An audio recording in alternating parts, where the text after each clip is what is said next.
Thanks, everybody. Welcome to Build. I'm your host, Ricky Camilleri. Our next guest has been an extremely vocal critic of Donald Trump, his campaign, and his presidency. And this guy knows a thing or two about presidents, considering he himself was president of Mexico from 2000 to 2006. He is President Vicente Fox. His famous quote right now is, "I'm not paying for that fucking wall." Isn't that true? Hopefully he'll share some similar thoughts with us as we talk about his new book, Let's Move On, Beyond Fear and False Prophets. Before we get started with President Fox, I want to remind our guests, our viewers at home, they can leave a question for him via the Submit a Question button right next to the video. Everybody, please, huge round of applause for I'm not paying for that fucking wall, President of Mexico, Vicente Fox.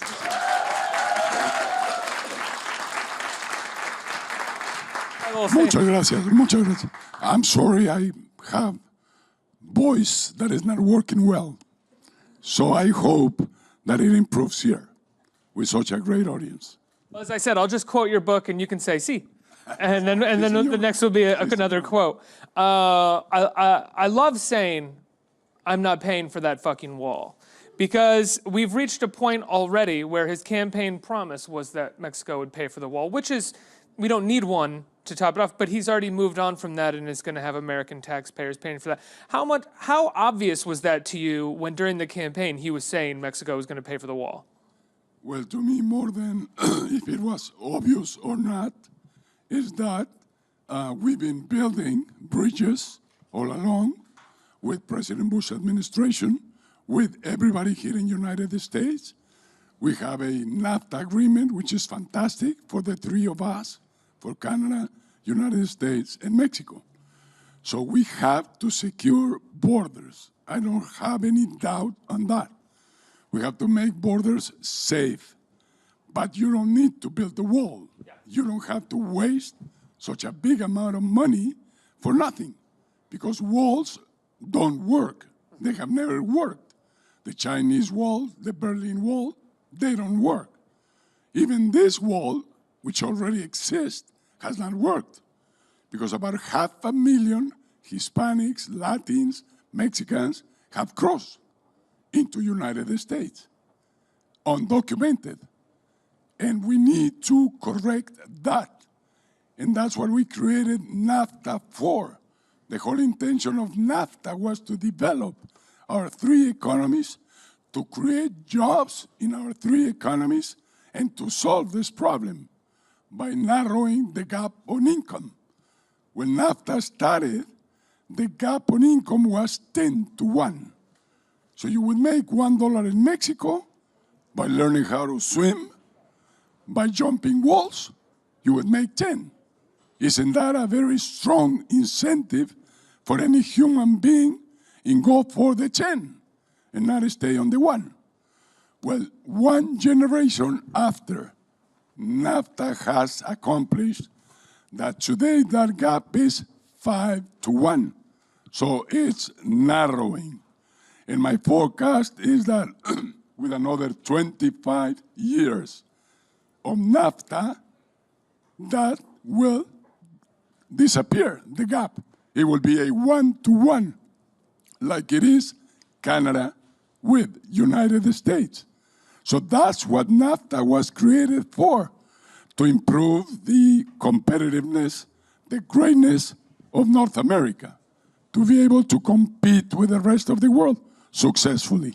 And as we've seen NAFTA sort of work over the course of a generation, we've also seen illegal immigration go down in the last few years, right? There has been less and less illegal. There is still obviously illegal border crossing, but there has been less than there was, far longer ago. Yeah, and the reason is that Mexico has improved its economy considerably. I know we have a violence problem that we can talk later about, but the economy in Mexico is strong, it's competitive, it's full employment. Our unemployment rate right now is 3%. So everybody can have a job in Mexico today. That's better than us, isn't it? But you make better money here. So what we have to do is narrow that gap. 3%, that's better than the United States right now. Yes, right now it is.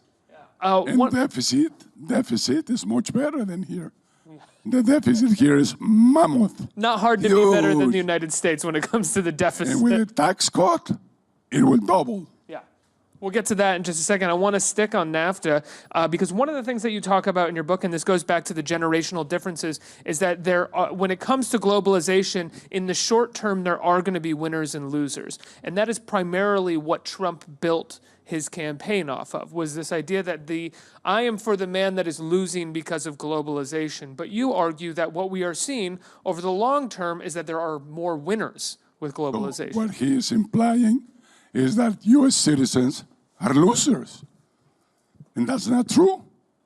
The most competitive people, the most competitive citizens in the world are U.S. Americans. So it's not true that you don't have the capacity to compete in the world arena.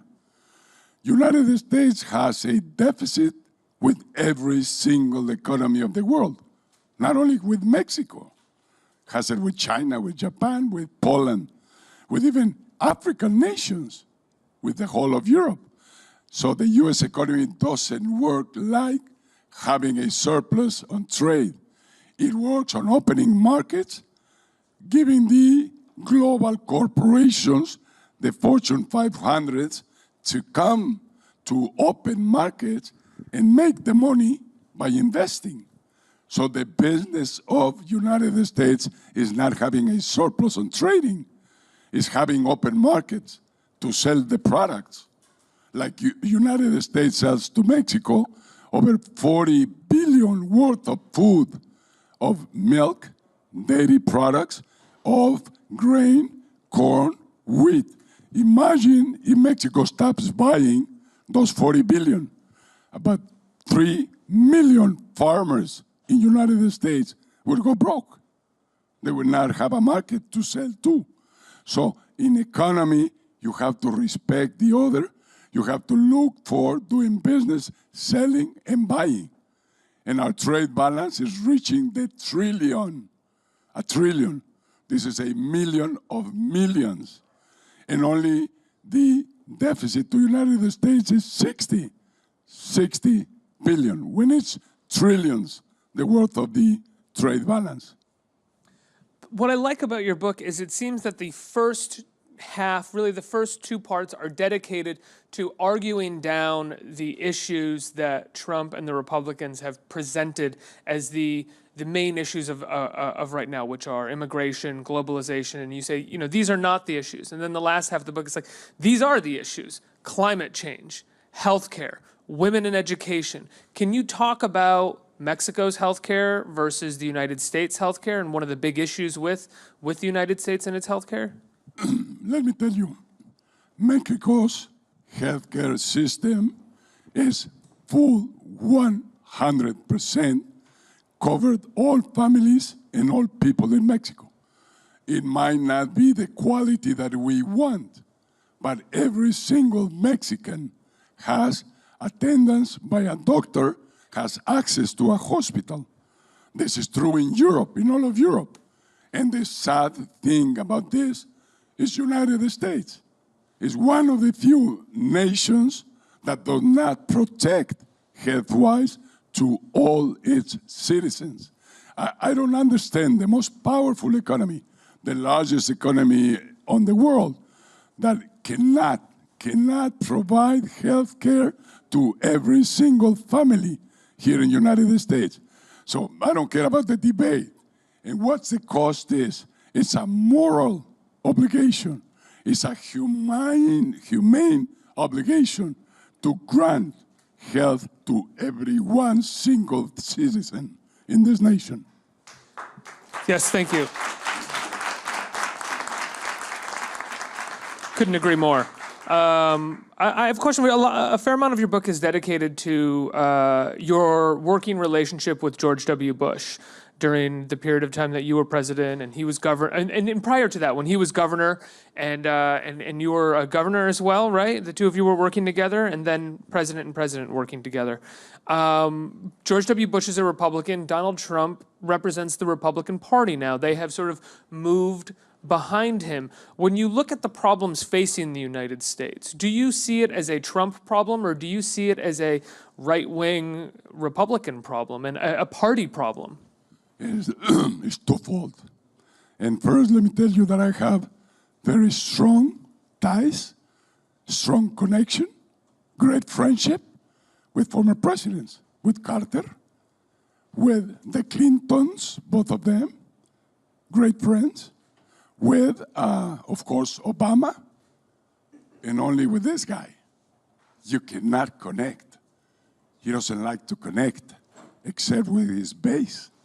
And that's the problem here. So what you're saying is true. It's not United States. Half of what you see here is American blood. My grandfather was born in Cincinnati, Ohio, and he came to Mexico as a migrant, looking for his American dream. And he settled in Guanajuato. And we've been there for 5 generations now, the Fox family. But he came from United States. So I love this nation. If anything I want is this nation to prosper, to be the greatest nation of the world. And we are on the way. We're doing that. That's why it's incredible to hear a supposedly leader of this nation by the name of Trump saying that the American dream is dead. That's stupid communicating. I mean, a leader doesn't play with the negatives. A leader doesn't get followers by proposing negative thoughts. This nation and the dream of this nation is 100% alive. And the dream of freedom will not fade away in the night. Hope will always win, and love will always prevail. Those are hard words for Trump to digest. This world is not only money and how do you grow and how you make a better economy. This world is about happiness. We all aspire. We all want to be happy. We all need to be happy, to have happy communities, to have happy families. And this is the only message you don't hear from Trump. He just divides, attacks, offends, and else. Well, maybe I was being divisive in my question. I apologize. But when we are talking about the healing of a nation, which I think is going to have to happen with America, I do think the nation will have to move past the one face, the one name that we think broke us, and sort of have to talk about the prevailing ideological ideas that may have broken us, like those who oppose universal health care, those who supported the tax bill and ramping up the deficit in the favor of funneling money to their donors, which happens to be one party. And I know that you have friends of both parties, but have you seen a difference or a transition with that other party take hold that is imperative to the success or to the failure of the country? Let me ask you, who is happy with the delivery of democracy? I mean, we're all disappointed of how democracy is working around the world. Mm-hmm. Today, what happens is it's become so competitive, in the case of United States, Democrats and Republicans, that you end up with 1% difference between one and the other. And so immediately then starts the war. Democrats to discredit, to destroy Republicans, Republicans to associate with Fox News and defend their position. And every day we hear this fight like dogs and cats. And the nation, what is? What is citizens? Why don't they work for America? And this is the same true in Mexico, true in Britain. So we need to make sure that democracy works well, works better. And maybe the parliamentarian system can accomplish that easier than the presidential systems, because this is a fight of two giants, Congress and the executive branch, and it's every day fighting. not thinking about the citizen, but to think who wins better. And this is Trump's life. His conception of a, a deal. His conception of dealing is destroy the other, and then you get a good deal for you. That's stupid. Deals are to come to agreement, both sides, so that everybody gets their share of the deal. And this is where Trump is totally wrong when he says, Mexicans took away our jobs. Stupid to say that. Robots took away your jobs. Technology took away your jobs. And unpreparedness. Those who lost the job should have gone to a community college, get new knowledge. This nation increased its technological and information technology jobs more than 50% in the last 10 years. Of course, you lost manufacturing jobs, and that's what is happening everywhere, because manufacturing now is run by robots, not by human beings. And wait, a few years from now, cars will not have drivers. Where are all those jobs gonna go? Those who drive a car, those who drive a truck. So we're running pretty fast to a world without jobs. And then those who think, those who reflect, like Norway is doing, like Sweden, they're thinking about a universal pension so that every single family, every citizen get the basic money you need for your basic needs. No matter if you work or not, robots will work for us. Non-driverless cars will do the job for us so that we can dedicate our time to go to school, to go to vacations, to enjoy reading a book like this. On shelves now. The world is changing. Trump is way, way far behind. He's a 20th century mediocre businessman. That's what he is. How come you're in charge in him of running a nation? That's incredible. And that you're absolutely right. The world is changing, especially going back to the building a wall. We talk about borders. Countries in the world right now, I think it's Estonia, they are a virtual country. You can sort of log in and become a citizen of that country without even living there. You contribute by being a kind of virtual citizen in that country, and everything is in the cloud, which is a fascinating thing when you talk about borders and the need for a wall. It's obvious the wall is largely symbolic, right? Absolutely. It's isolation and recognizing that you have fear. That's the only reason to build a wall, because you're afraid of the world outside. It's incredible. You don't build walls today unless you have fear. And you don't isolate your people and you don't isolate your nation behind four walls. And this is what this crazy guy is doing. I mean, isolating United States from the rest of the world. America first. That's great. That's competitive. Cowboys, football team, best. Okay, you compete. But he is withdrawing from the responsibility of leadership in this world. We need United States as the leader of this world, as a leading nation, as a compassive nation, as a nation for peace, not for atomic bombs. So we need United States in the world.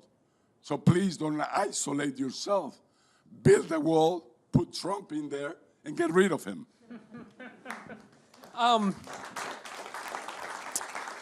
One of the subjects of your book is women and education, which is educating women across the world. What made you want to talk about that? Obviously, there was a huge platform of Hillary Clinton's as well. History again.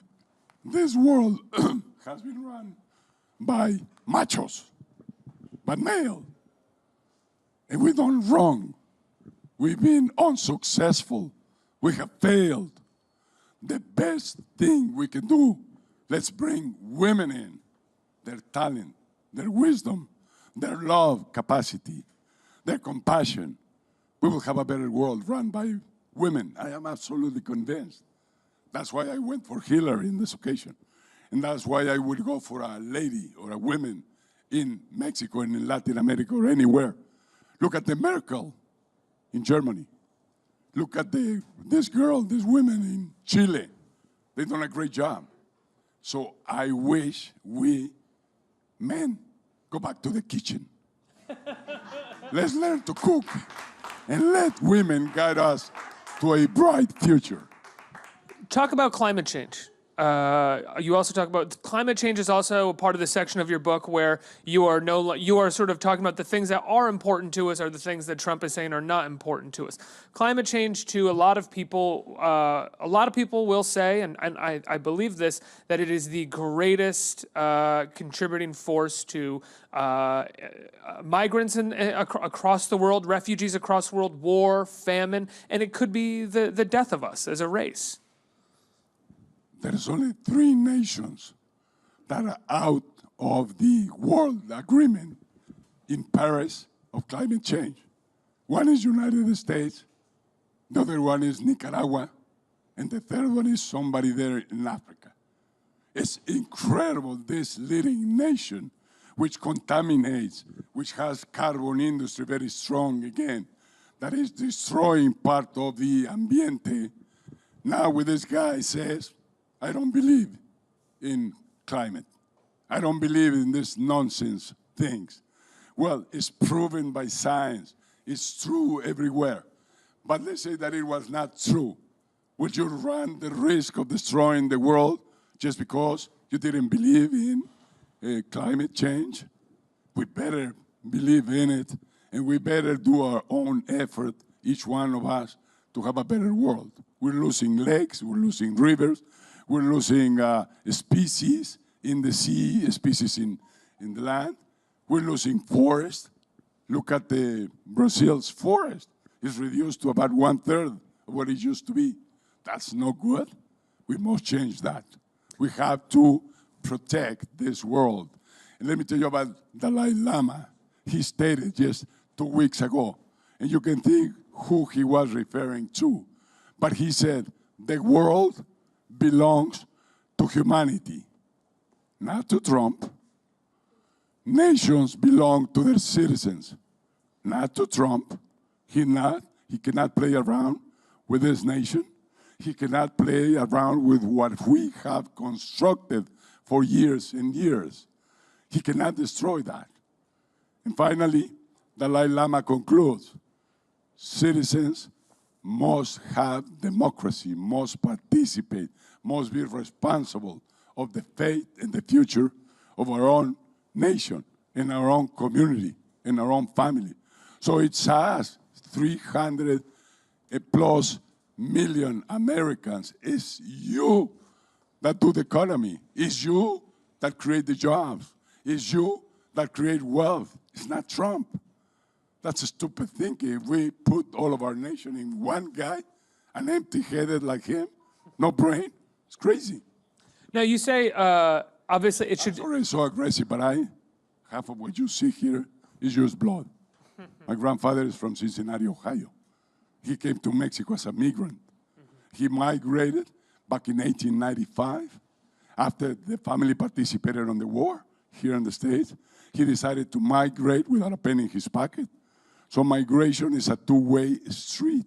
You go and look for your dreams where you think they're better for you.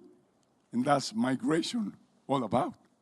I'm curious, when you say leading the world and a democracy needs to lead the world, one of the great fears, I think, of the democracies across the world is that the rising power right now is China. China is actually participating in they are stepping in where America is stepping out in a lot of ways. When it comes to funding the UN, when it comes to the Paris climate talks, and also, I mean, when it comes to renewable energy, China is making massive investments in solar and renewable energy and artificial intelligence as well for those purposes. What do you think about China stepping into America's shoes as the dominant global force? Well, you know, the day Trump kicked our ass out of here to Mexicans, to Hispanics, to the trade agreement, Russia, China started looking for us. And we were already putting together the TPP, the Trans-Pacific Trade Agreement, with Canada, with China, with Mexico, and with other nations. because we want to keep progressing. And if United States leaves out, well, what can we do? But we're working to build a better world everywhere around the world. You know, the world is not United States. 80% of the world is out there. 80% of the economy is out there. 80% of consumer markets is out there. United States will asphyxiate itself through isolation. Imagine losing all those markets. Imagine losing those 40 billion US dollars that Mexico buys every year on food products, meat, milk products, grain, sorghum, wheat. 3 million farmers in the United States will go broke if Mexico stops buying what we have there. So every action has a consequence. And what we have to make sure is that Trump think twice before he tweets. And better stop him tweeting, because what comes out of that tweeting is when he wakes up in the morning. I don't want to say it, but he is taking this nation to the desert as a false prophet. We shouldn't believe anything that he proposes. We should not let him impose what he proposes. In a democracy, you don't run Congress to please the president of the executive branch. I don't know why that's happening here. I hear it from the representatives of Congress. They say, is that we have to please Trump. Oh, and there you go. I mean, that's why we have representatives in Congress, in Senate, to represent what we think and to defend America and defend American citizens. You are not paid $100,000 or $200,000 to be a senator to please the executive branch. That's not the dream of the founding fathers. That's not the way they structured this nation in democracy. They stated very clear, separate branches, autonomous, independent, each one of them with equal power. So judiciary and the Congress have the same authority as the president. So it's wrong to please the president. Maybe they are expecting a gift from him, those senators and those congressmen, because I don't understand why they have to please the president. Their only obligation is with you, with the people in their district. That's the only obligation of a senator or a congressman. You mentioned Trump's tweeting. Do you ever, when you watch the news in the United States, which I know you've been a commentator on frequently, do you ever worry that we as a people and on the news get too caught up in what he tweets and the palace intrigue rather than the actual dangerous policy that the administration is putting forward? It's dangerous. It's dangerous. You have to think twice as a president before you shoot. Imagine he with a red button. He's playing games here with the tweeting, and the red button, atomic bombs right here. He might get confused, I don't doubt. He's confused all day. Imagine if he changed buttons. If he thinks that the red button is playing Nintendo, and boom, there goes the guy in North Korea to hell. We don't want him. We have to get rid of him one way or another. But to go to an atomic war, to a third world war, because of that stupid North Korean president, and this president at the same size of that president, discussing with him, the most powerful man on earth, Trump, discussing with this kid, what he discusses with him. Let others negotiate, let others discuss, is not the role of a president to get down to the size of anybody out there. It's not the role of a president to get down to discuss with Vicente Fox. But if he's watching this program, maybe. And I only have put one condition to Trump: apologize to the Mexican people. And I will come on my knees and tell you, you're great. You're a genius. You're the greatest president the United States have had. But first, ask an apology to Mexicans, and maybe to Muslims, and maybe to women, and maybe to many others that he has offended. And he thinks he offends and we will forget.